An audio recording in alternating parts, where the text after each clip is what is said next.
러시아의 소설가로 1970년에 노벨 문학상을 수상한 솔제니친이 1983년 기독교의 노벨상이라고 할 수 있는 템플턴 상을 수상하면서 이런 연설을 합니다.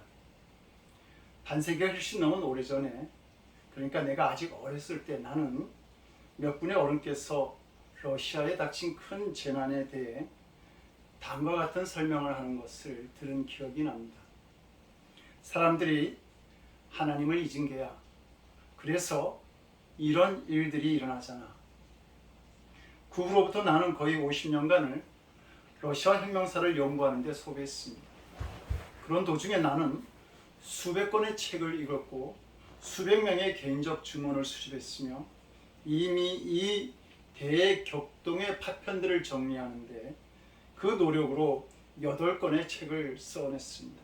하지만 만일 오늘날 내게 6천만 명의 백성들을 집어삼킨 이 파괴적인 혁명의 주요 원인을 정확히 표현하라고 요구한다면 나는 이 말을 반복하는 것 외에는 더 정확한 표현을 찾을 수 없습니다. 사람들이 하나님을 잊은 게야. 그래서 이런 일들이 일어나잖아. 러시아는 한때 정치, 경제, 종교, 문학, 예술 모든 면에 있어서 단연코 앞서가던 민족이었습니다. 그러나 하나님을 잃어버렸을 때 비극과 망하는 현상이 일어났던 것이죠. 지금 우크라이나와 전쟁을 벌이고 있는 러시아가 또다시 하나님을 잊어버리고 있는 것은 아닌가 하는 생각이 듭니다. 지난번 요한이 결혼식 때에 친구인 주례 목사님이 결혼 서약을 할 때 질문을 해야 되는데 따라하게 하는 것을 보면서 우리 나이가 이제 뭔가를 착각하거나 자꾸 잃어버리는 나이가 되었나 하는 생각이 들었습니다. 그러면서 가진 바람은 결혼 서약을 한 두 사람이 그 내용은 잊어버리지 말고 지키면서 행복하게 살기를 하라는 마음이었습니다. 건망증이 심해지면 치매가 되는데 이 치매의 마지막 단계가 부부간의 사이가 좋아지는 것이라고 합니다. 서로 부부인데 기억이 잘 안 나는 겁니다. 그래서 잘 모르는 이성 앞에 있으니까 마음이 쿵쿵 뛰고 옷매무시를 고치면서 예의를 갖추고 더 잘해주고 그래서 관계가 좋아진다고 하죠.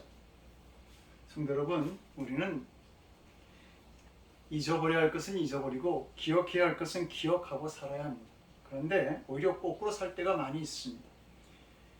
잃어버려야 할 것은 오히려 기억을 하고 기억해야 할 것은 잊어버리는 게 바로 우리들의 모습인 것이죠. 하나님의 말씀은 잘 잊어버리면서도 이웃이 내게 한 털끝만한 허물은 잘 잊어버려지지 않습니다. 하나님과 이웃으로부터 받은 큰 은혜는 쉽게 잊어버리는데 내가 다른 사람에게 한 작은 선행은 잘 잊어버리지 않죠. 내가 다른 사람들을 아프게 한 것은 금방 잊어버리는데 다른 사람이 나를 섭섭하게 한 것은 여간해서는 잊어버리지 않습니다. 이것이 사람이 가지는 기억들인 것입니다. 그러나 하나님의 기억은 다릅니다. 오늘 본문 창세기 8장은 하나님께서 노아를 기억하셨다라는 말씀으로 시작됩니다. 노아를 기억하신 하나님은 바람을 보내십니다. 그러자 홍수로 인해서 물로 덮여있던 땅이 마르기 시작하죠. 바람이 불어 구름은 물러가고 하늘이 개면서 비는 오지 않게 됩니다. 산들이 나타나고 마른 땅들이 보이기 시작한 것이죠. 하나님이 기억하셨다라고 하는 이 한 가지 사실만으로도 좋은 일들이 일어나고 있는 것입니다. 성경을 보면 창세기 6장과 7장은 하나님의 탄식과 하나님의 피조물을 물로 심판하시는 사건을 기록하고 있다고 한다면 창세기 8장 9장은 회복의 시간이요 치유와 재건의 사건을 기록한 말씀이라고 할 수 있습니다. 오늘 우리가 하게 되는 중요한 질문은 6, 7장에서 망해가던 세상이 8, 9장에서는 어떻게 흥하게 되었는가 하는 것입니다. 그리고 바로 이 말씀의 중심에 창세기 8장 1절에 하나님이 노아를 기억하셨다라고 하는 말씀이 있습니다. 망하던 세상이 다시 흥하게 되는 핵심 요인이 바로 하나님께서 기억하신 사건, 노아를 기억하신 사건입니다. 우리는 기억이라고 하면 무엇을 외운다 라고 하는 지적인 것이나 혹은 기쁨이나 상처 같은 감정적인 기억들을 말하는 경우가 많습니다. 그러나 하나님이 하시는 기억은 지적인 것이나 감정적인 것을 말하는 것이 아닙니다.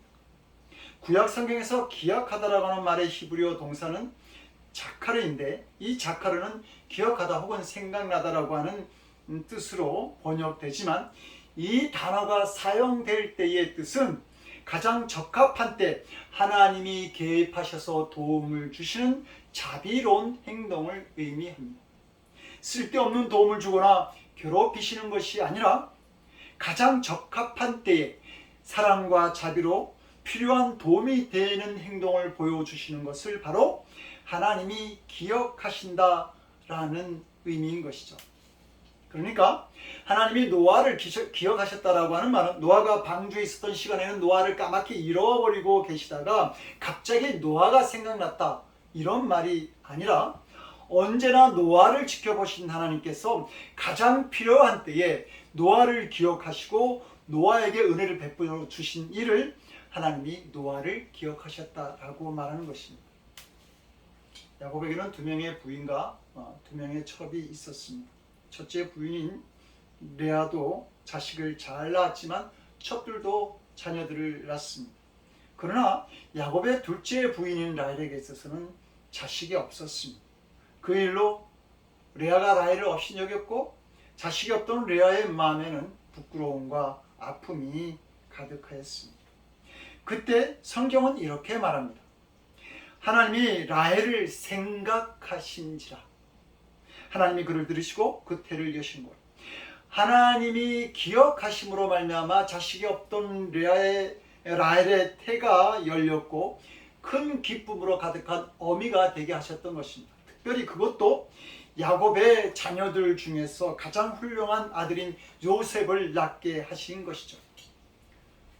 소돔이라고 하는 것은 성적으로 타락한 것입니다. 그래서 특별히 동성연애가 심했던 것 같습니다. 그래서 소돔이라고 하는 이 소돔에 Y를 붙이면 소돔이 동성연애라고 하는 뜻이 되고, ITE를 붙이면 동성연애자라고 하는 뜻이 됩니다. 이처럼 성적으로 부패하고 타락한 땅에 하나님께서 불과 유황을 비같이 내리셔서 심판하셨습니다. 그러나 하나님은 그곳에 살고 있던 아브라함의 조카 롯을 천사를 보내서 구해주시죠. 그 이유를 성경은 이렇게 말합니다. 하나님이 들의 성들을 멸하실 때, 곧 롯에 거하는 성들을 엎으실 때에 아브라함을 생각하사 롯을 그 엎으시는 중에서 내어보내셨다. 아브라함을 기억하심으로 소돔과 고모라에 임하는 심판으로 인해서 죽을 수밖에 없었던 롯을 구원하여 주신 것입니다. 우리를 기억하시는 하나님은 우리가 하나님의 자비와 사랑이 가장 필요할 때에 가장 좋은 것으로 우리에게 채워주시는 분이십니다. 아주 망한 사람도 하나님께서 기억하시면 그 다음부터 흥하게 되는 것이죠. 그러므로 우리들 삶에 이런 하나님의 기억하심이 언제나 항상 함께하기를 원합니다. 하나님이 기억하셨다는 노아는 오늘 본문을 보면 고난 가운데 있었습니다. 방주 안에 있는 수만 마리의 짐승 소리와 그들의 음식과 배설물로 인해서 힘들고 어려운 시간을 노아는 보내고 있었지만, 노아의 방주는 여전히 물 위에 떠 있었습니다. 그는 어디 다른 곳으로 갈 수도 없었고 위로를 나눌 친구나 아픔을 호소할 이웃도 없었습니다. 방주에 들어간 노아는 40일 동안 세상에 물에 잠길 정도로 쏟아지는 거센 폭우 소리를 들어야 했습니다. 그때 노아는 이 비가 언제 끝날까 하는 그런 두려움을 느꼈을 것입니다. 그 150일 동안 계속되는 맑은 날 속에서 떠다니던 노아는 이제 다음에는 또 무슨 일어날까 하는 답답함도 있었을 것입니다. 노아의 방주 생활이 결코 평탄한 것은 아니었다라고 하는 겁니다. 그런데 하나님은 그 방주 속에 있는 노아와 그 가족들을 잊지 않고 기억하셨습니다. 홍수가 온 세상을 덮고 모든 생명이 심판을 당한 가운데 망망대해에 외로이 떠 있는 그 배 한 척, 그 방주 속에 있는 노아와 그 가족들을 하나님은 잊지 않고 기억하고 계셨던 것입니다. 성도 여러분, 오늘날 구원받은 성도들의 삶이 결코 편한 것은 아닙니다. 어떤 때는 너무 힘들어서 하나님 나를 빨리 천국으로 데려가 주세요라고 기도하는 성도님들의 그 고백을 듣기도 합니다. 구원받았다고 해서 모든 문제가 해결되는 것은 아니라고 하는 말입니다. 여전히 삶의 문제는 남아있고 경제적으로는 어렵고 육신의 질병은 그대로 있습니다. 그러나 이전과 다른 것은 지금은 하나님이 함께하고 계시다라고 하는 것입니다. 어려움 중에도 우리에게 소망이 있는 것은 바로 그 고난 중에 있는 우리를 하나님이 기억하신다라고 하는 사실입니다.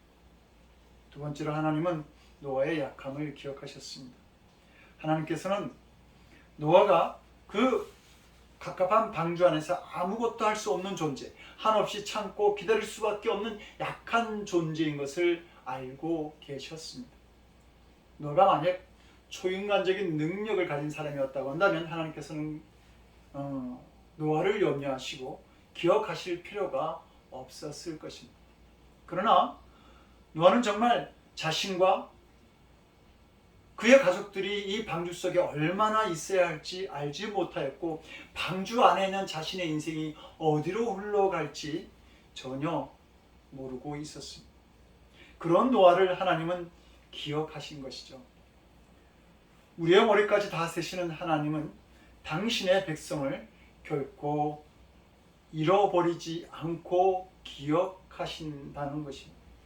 시편 103편 14절을 보면 하나님이 우리의 체질을 아시며 우리가 진토임을 기억하신다라고 말합니다.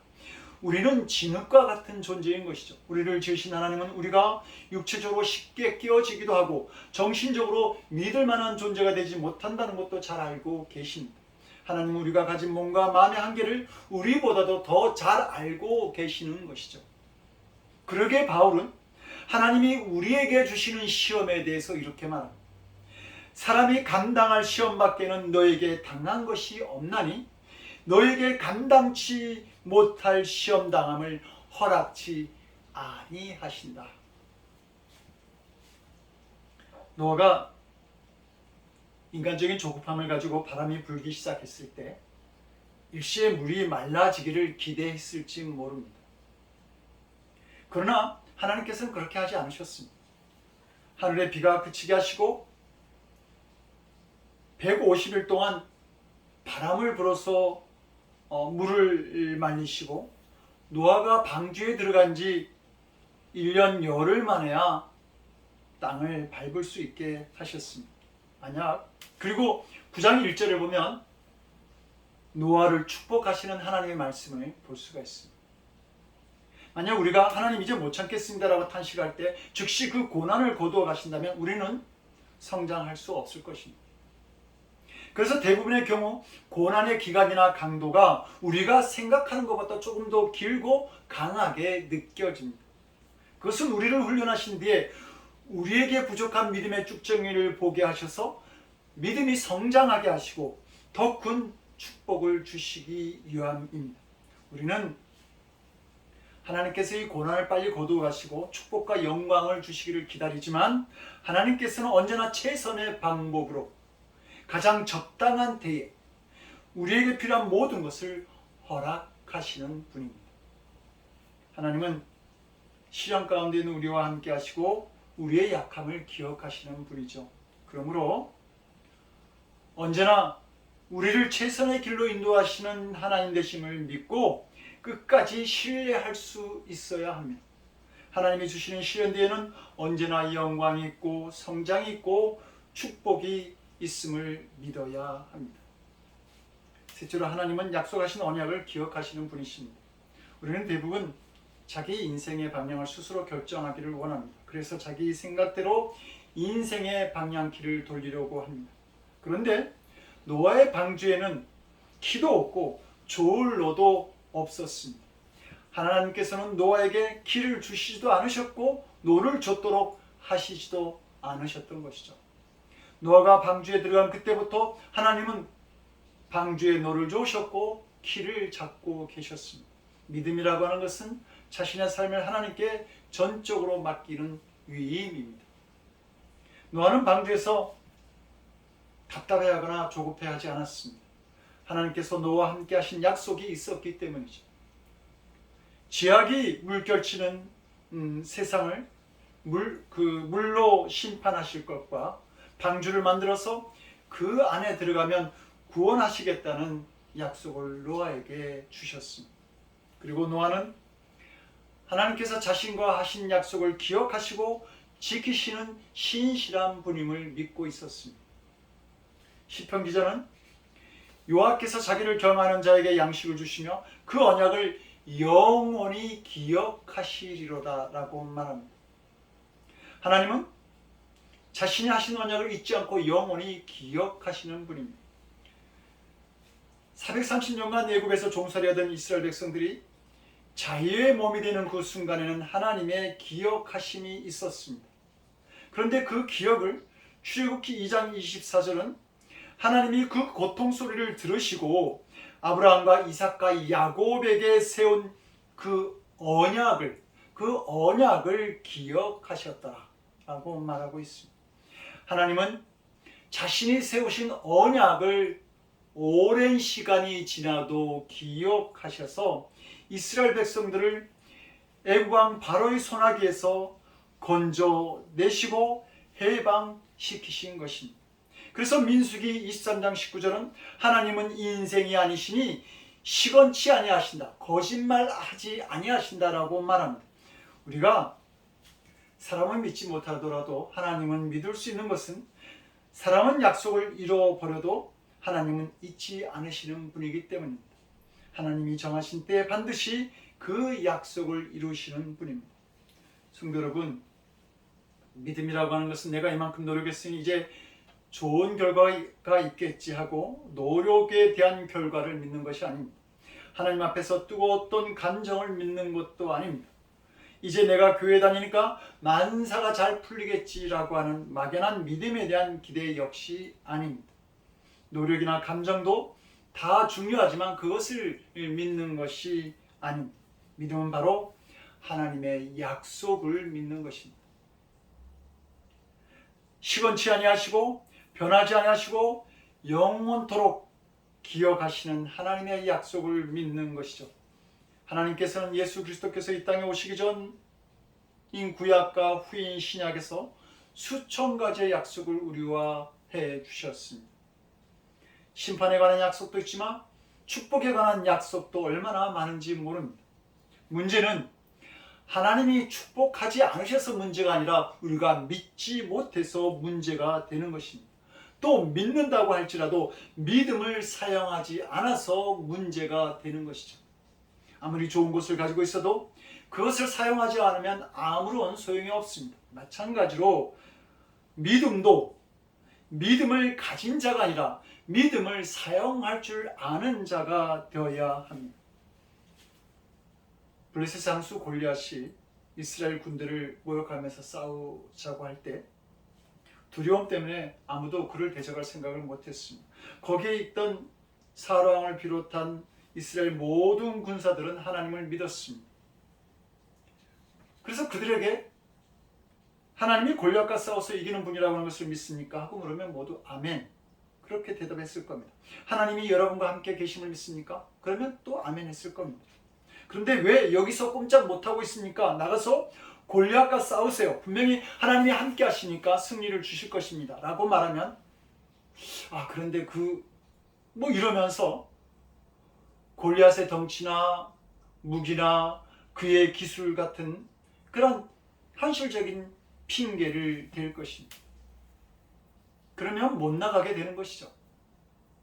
다윗도 똑같이 하나님은 골리앗을 이기시는 분이요 나와 함께 하시는 분임을 믿고 있었습니다. 그리고 골리앗에게 나아가 승리를 거두게 됩니다. 다윗과 사울의 믿음이 뭐가 다른 건지요? 둘 다 믿음을 가지고 있었지만 사울은 그 믿음을 사용하지 못했고 다윗은 그 믿음을 사용했습니다. 믿음을 사용하면 능력이 나타나지만 믿음을 사용하지 못하면 절망과 두려움만 나타나는 것이죠. 하나님은 우리의 고난과 연약함을 기억하실 뿐만 아니라 우리에게 하신 약속 또한 결코 잊지 않으십니다. 우리가 때때로 하나님을 잊지 못하고 잃어버릴지라도 하나님은 우리를 기억해 주십니다. 하나님의 약속을 믿고 그 믿음을 사용할 수 있기를 원합니다. 그러면 곧 우리들의 삶 속에 나타난 하나님의 놀라운 능력과 은혜를 보게 될 줄로 믿습니다. 중요한 것은 이제 우리가 그 하나님을 기억해야 한다라고 하는 것입니다. 우리가 하나님을 기억하지 못할 때는 마음이 조급해져서 내 뜻대로 행함으로 말미암아 실수를 범하게 될 수밖에 없습니다. 그러나 나의 모든 것을 아시는 하나님, 신실하신 하나님, 전능하신 하나님, 나를 사랑하시는 하나님을 기억하고 신뢰할 때에 하나님은 우리를 최선의 길로 인도하시는 것입니다. 노아가 방주에 있는 오랜 시간 동안 하나님은 아무런 말씀도 주지 않으셨습니다. 침묵하신 것이죠. 이것은 노아에게 힘들고 어려운 시험이었습니다. 하나님이 혹시 나를 잊으신 것은 아닌가? 하나님이 혹시 나를 버리신 것은 아닌가? 이런 생각들이 노아의 머릿속을 스쳐 지나갔을 것입니다. 우리들도 간혹 이런 경험을 할 때가 있지 않습니까? 아무리 기도해도 듣지 않으시는 것 같고 나의 형편을 외면하시는 것 같아서 나를 버리시는 것 아니야? 라고 하는 시험에 빠질 때가 있습니다. 이런 경우 우리가 쉽게 극복할 수 있는 일은 아닙니다. 하지만 그런 순간에도 하나님은 우리를 기억하고 계신다라고 하는 사실을 믿고 그 하나님을 기억할 수 있어야 합니다.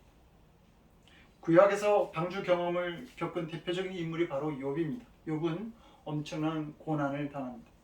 자식 10명이 모두 죽고 그 많던 재산이 다 날아갑니다.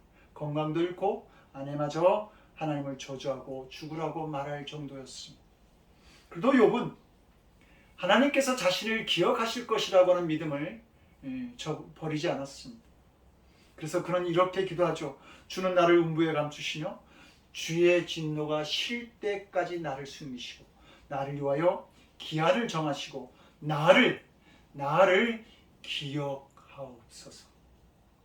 욥의 기도는 자신을 기억해달라는 기도를 하였습니다. 하나님은 욥의 기도를 들으시고 욥을 기억하셔서 두 배의 복을 주신 것을 봅니다. 자신의 죄와 허물을 보았던 다윗은 뭐라고 기도합니까? 여호와여, 내 젊은 시절의 죄와 허물을 기억하지 마시고 주의 인자하심을 따라 주께서 나를 기억하시되 주의 선하심으로 기억하옵소서. 다윗은 하나님의 사랑과 인자하심을 믿고 있었습니다. 우리 모두도 삶의 어려움이 있을 때에 우리를 자녀 삼아주신 주님의 은혜를 믿고 나의 허물과 죄를 따라가 아니라 하나님 당신의 사랑을 따라 나를 기억하소서라는 기도를 올릴 수 있어야 합니다. 이런 기도가 우리를 자녀 삼으신 아버지를 신뢰하는 태도요, 주께서 나를 기억하시는 기도가 될 수 있습니다. 성도 여러분, 우리가 지금 이곳에서 예배드리고 있는 것은 하나님께서 우리를 기억하시고 우리를 부르셨기 때문인 줄로 믿습니다. 어떤 시인은 아기의 손가락이 10개인 것은 어머니 뱃속에서 몇 달 은혜를 입었나 기억하려는 태아의 노력인지도 모릅니다 라고 했습니다. 노아가 경험했던 것 같은 힘든 방주 속에 있다고 할지라도 나를 기억하고 계시는 하나님을 보려고 노력해야 합니다. 그러므로 어려운 일을 당했다고 이제 나는 죽었구나 이런 소리를 하기보다는 하나님이 나를 사랑하시고 도와주실 것이니 문제없어 라고 말할 수 있어야 합니다. 그리고 여러분의 영혼을 격려할 수 있기를 원합니다. 너는 지금 가난하지만 문제없어. 내 아버지가 큰 부자가 아닙니다. 내가 지금 몸이 아프지만 문제없어. 내 아버지가 만병을 고치시는 큰 의원이 아니시냐. 너의 사업에 문제가 있다고 할지라도 문제없어. 내 아버지가 세상의 주관자가 아니냐 라고 말입니다. 우리는 되게 많은 사람들에게 기억되기를 원하죠. 역사에 오래 기억되기를 바랍니다. 그런데 그보다 더 귀한 것은 하나님이 나를 기억해 주신다라고 하는 것입니다. 이 놀라운 사실을 기억하심으로 하나님의 사랑과 축복을 누리며 살아가는 우리 모두가 될 수 있기를 주님의 이름으로 간절히 축원드립니다. 기도하시겠습니다. 나는 너를 잊지 아니할 것이라 이렇게 약속해 주신 하나님, 우리가 주님의 기억 속에 있게 하시니 감사드립니다. 우리도 나를 기억하시는 하나님의 은혜를 잊지 않는 자들이 되어서 담대하게 세상을 이기며 살아갈 수 있는 저희들 되게 주여 도와주시옵소서. 이제는 죄로 고통받는 우리를 기억하셔서 이 낮고 낮은 땅으로 찾아오신 우리 주 예수 그리스도의 크신 은혜와 우리와 하신 약속을 잊지 않으시고 독생자를 십자가의 희생제물로 삼으신 아버지 하나님의 극진하신 사랑하심과 연약한 우리를 기억하셔서 찾아오시고 오늘날에도 함께 하시는 성령님의 감화감동 우리 안에 교통하시고 역사하시는 놀라우신 은총이 나를 기억하시는 주님의 은혜를 기억하고 기뻐하며 주님의 능력 가운데 살아가기를 원하는 거룩한 성도들 머리 위에 저들의 삶과 가정과 일터와 드리는 기도 위에 그리고 험한 선교지 위에서 복음의 역사를 위해 기도하고 계시는 선교사님들과 그 가정, 그 사역지 위에 지금부터 영원토록 함께 없시기를 간절히 축원드리옵나이다. 아멘.